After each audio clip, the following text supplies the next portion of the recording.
Tingnan natin ang isang bagay na madalas nang pinag-usapan sa mundo ng pagdedate ngayon. Siguro narinig mo na ito. May babaeng titingin sa isang lalaking nasa 40s o 50s, halatang maalaga sa sarili, may direksyon sa buhay, at sasabihin niya ang tatlong salitang iyon. He's too intimidating. Pero ito ang totoo. Kapag sinabi ng babae na intimidating ang isang lalaki, madalas ay hindi iyon ang ibig mong akalain. Kaya pag-usapan natin kung ano talaga ang ibig niyang sabihin, kasi kapag naintindihan mo ito, magbabago ang paraan ng pagharap mo sa mga babae. Una, ang surface level. Karamihan sa mga lalaki kapag narinig ang salitang intimidating, iniisip agad nila na may kinalaman ito sa itsura, baka masyado raw silang maskulado, seryoso, o mukhang masungit. Minsan pa nga iniisip nilang kailangan nilang magmukhang mas approachable. Mali. Ang totoo, kapag may babaeng nakakakita ng isang fit, mas matandang lalaking may ayos na buhay, hindi takot o unapproachable ang nararamdaman niya. Ang nararamdaman niya ay parang may malaking gap sa pagitan ng sarili niya at ng imahe mo.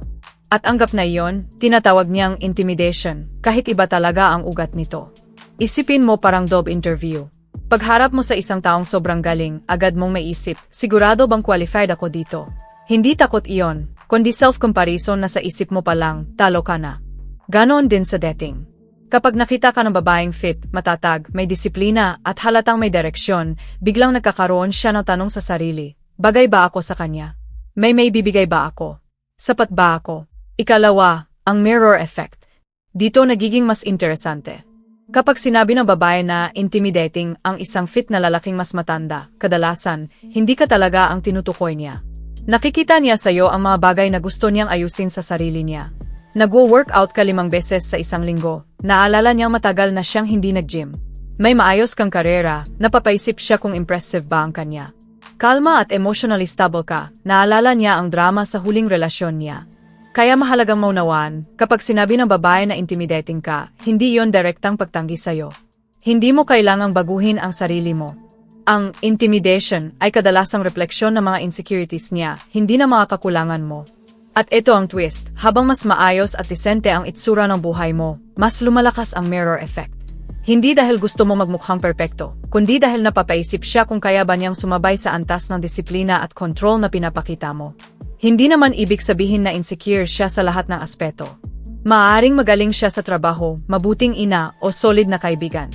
Pero sa romantic context, kapag sinusukat niya kung fit ba siya sa buhay mo, doon lumalabas ang mga pagdududa niya. Ikatlo, ang lifestyle gap. Malaki rin ang papel ng lifestyle dito. Kapag fit at disente ang isang mas matandang lalaki, may ipinapahiwatig itong paraan ng pamumuhay, disiplina, magang gising, structured na araw, at mga libangang may lalim. Kapag nakita ito ng babae, hindi lang tao ang nakikita niya, kundi isang buong lifestyle na posibleng kailangan niyang salihan. Kaya napapaisip siya, kaya ko bang makisabay diyan? O baka masyado siyang seryoso para sa akin? Lalo na kung mas bata siya. Baka isipin niyang, itong lalaking to, may plano ang weekend niya. Hindi katulad na it's kung buong araw nanonood ng Netflix. Sa isip niya, baka hindi siya makalevel sa energy mo.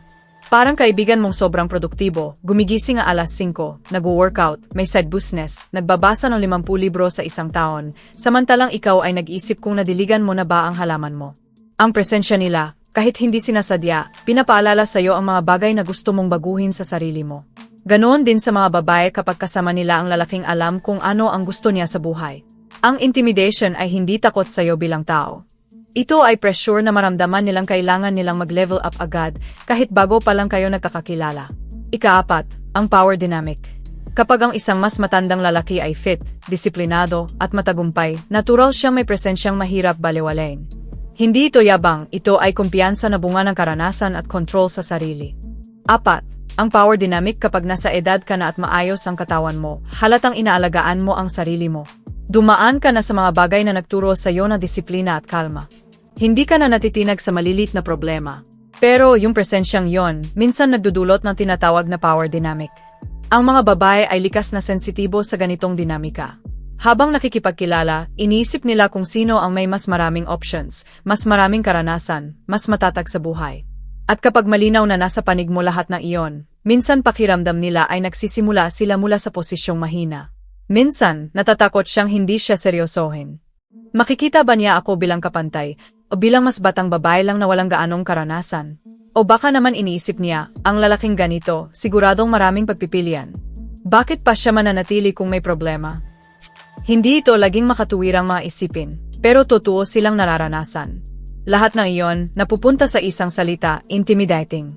At ito ang hindi napapansin na marami. Madalas ginagamit ng babae ang salitang intimidating bilang maagang uri ng pagtanggi. Mas madali kasing sabihing he's intimidating kaysa aminin sa sarili, baka hindi ako sapat para sa kanya. Yung una, parang tungkol sa lalaki. Yung pangalawa, tungkol sa kanya. Pero pareho lang ang ibig sabihin. 5. Ang vulnerability factor, isa pa itong hindi madalas pag-usapan, vulnerability. Kapag fit ka, may ayos ang buhay, at mukhang hindi mo kailangan na kahit sino, nagmumukha kang ganap. At nakakakit iyon. Pero sa kabilang banda, nagiging hadlang din ito, kasi ang relasyon ay nangangailangan ng vulnerability ng puwang para sa koneksyon. Kung mukhang kaya mong mabuhay ng mag-isa, saan siya lulugar?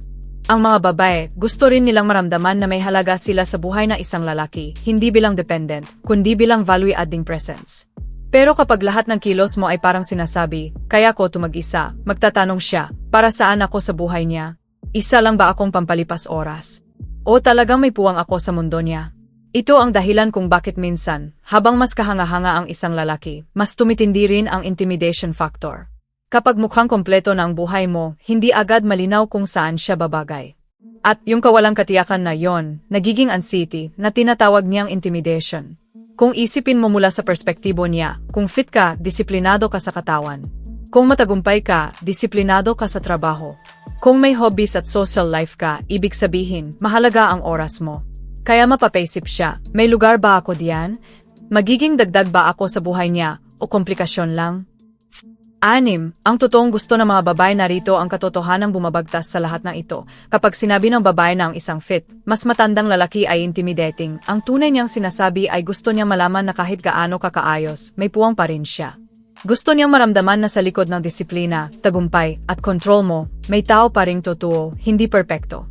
Hindi sila natatakot sa muscles mo, o sa edad, o sa tagumpay mo. Natatakot sila sa posibilidad na hindi sila makasabay sa inakalang pamantayan mo. At ang solusyon, hindi ang magpababa ng sarili, kundi ipakita na pinahahalagahan mo ang mga bagay na mas malalim kaysa itsura o tagumpay. Makinig, magtanong na totoo, maging interesado sa kung sino siya, hindi lang sa itsura o trabaho niya. Ipakita na kahit ikaw ay disente at matatag, may bahagi pa rin ng buhay mong work in progress. Kasi sa totoo lang, ang pagiging perpekto ay hindi kaakit-akit, nakakadistansi yon. Ang mga bitak sa pagkatao mo, yon ang nagbibigay daan sa koneksyon.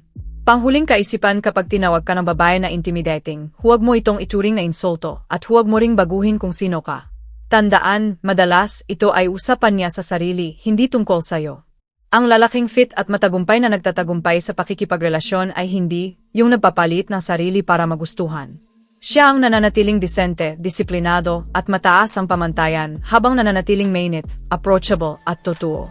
Hindi mo kailangang magpaka-less. Hindi mo kailangang itago ang mga nagawa mo. Ang kailangan mo lang ay iparamdam na kahit sa lahat ng iyon, marunong ka pa rin kumonekta. May puwang ka pa rin para sa ibang tao. At hindi mo hinahanap ang perpekto, kundi ang totoo. Dahil sa huli, ang tinatawag nilang intimidation ay simpleng depensa lang. Isang paraan ng pagprotekta sa sarili kapag gusto nila ang isang bagay pero natatakot silang hindi nila ito makuha. At ang sagot diyan, hindi ang magbago, kundi ang iparamdam na ang tunay na lakas ay may kalakip na init ng loob.